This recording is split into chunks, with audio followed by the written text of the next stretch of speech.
Esta é a história da evolução geológica do sul da planície costeira do Rio Grande do Sul. Localizada no extremo sul do Brasil, na região entre as cidades do Chuí, Pelotas e Rio Grande. Nela, mudanças climáticas e ciclos de variação do nível do mar são protagonistas, personagens principais responsáveis pela criação da paisagem. Estes ciclos podem ser acompanhados na linha do tempo, que registra as elevações e quedas do nível do mar nos últimos 320 mil anos. Naquele tempo, o nível do mar estava mais elevado e a região era dominada pelo oceano, que chegava até a borda das terras mais altas. Leques aluviais e costeiros, além de praias e ilhas, como a da área onde está localizado o Forte São Miguel, faziam parte dessa paisagem. Após esse período, o planeta começou a resfriar, fazendo o nível do mar cair. Como consequência, a linha de costa se deslocou no sentido da região ocupada pelo oceano. Há pouco mais de 250 mil anos, o mar chegou ao seu nível mais baixo e a região se tornou uma extensa planície recortada por rios. Após o auge do rebaixamento, o planeta voltou a aquecer, fazendo o nível do mar subir novamente. Com isso, o sistema de lagunas e barreiras costeiras mais antigo da região, o Sistema 2, se desenvolveu. Há aproximadamente 240 mil anos, estima-se que o nível do mar tenha chegado a pelo menos 9 metros acima do atual. A região foi novamente afogada, sendo dominada pelo oceano e por ilhas barreiras. Essas ilhas barreiras isolaram um grande corpo d'água que deu origem à Lagoa Mirim. As cidades do Chuí e de Santa Vitória do Palmar estão situadas no sul de uma das ilhas barreiras.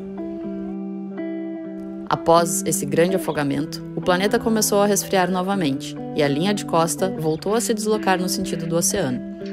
De forma semelhante, o interior do sistema lagunar foi sendo preenchido, com pontais arenosos se desenvolvendo e diminuindo a área alagada. Conforme o nível do mar foi baixando, a área lagunar foi ocupada por rios e a linha de costa se deslocando no sentido do oceano.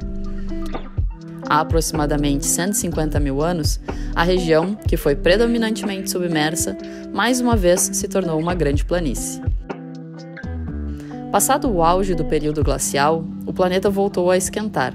As geleiras voltaram a derreter e o nível do mar subiu novamente. Mais uma vez, a região foi sendo afogada. A paisagem era composta por grandes lagunas, estuários e barreiras costeiras, conhecidos como Sistema ou Sequência 3. Em torno de 120 mil anos atrás, o nível do mar chegou a aproximadamente 8 metros acima do atual.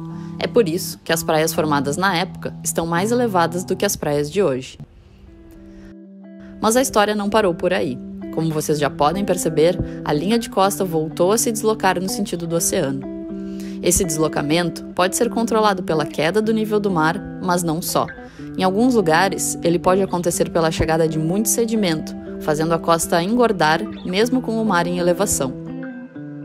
Por outro lado, locais com pouca chegada de sedimento podem ser erodidos, mesmo com o nível do mar em queda, fazendo a linha de costa se deslocar no sentido do continente.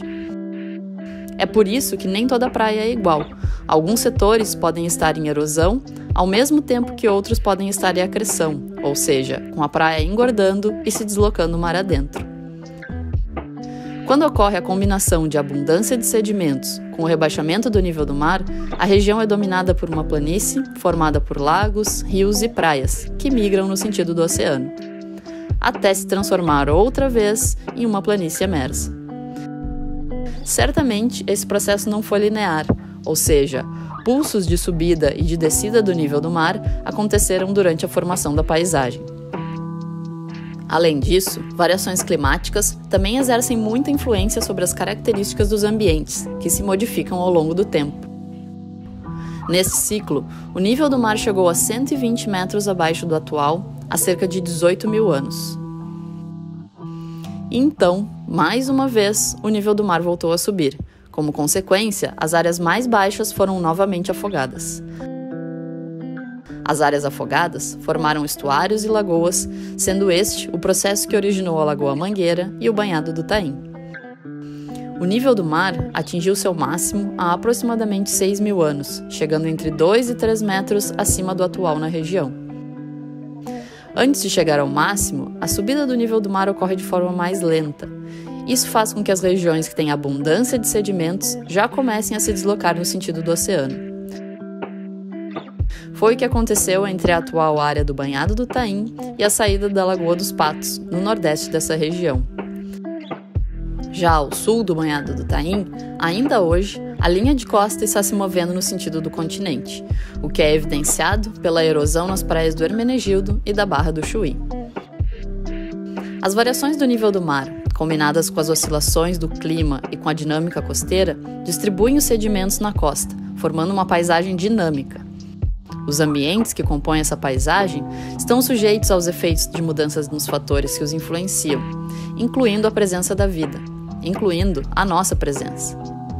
Por isso, é fundamental conhecer essa história, entender os processos envolvidos na evolução dos ambientes e como as nossas atividades interagem com esses processos. Só assim, poderemos agir com consciência, considerando as consequências das nossas ações sobre o meio em que vivemos e do qual dependemos para sobreviver. Reveja agora como a região se transformou nos últimos 320 mil anos, um tempo muito curto para a geologia, um tempo imenso para nós.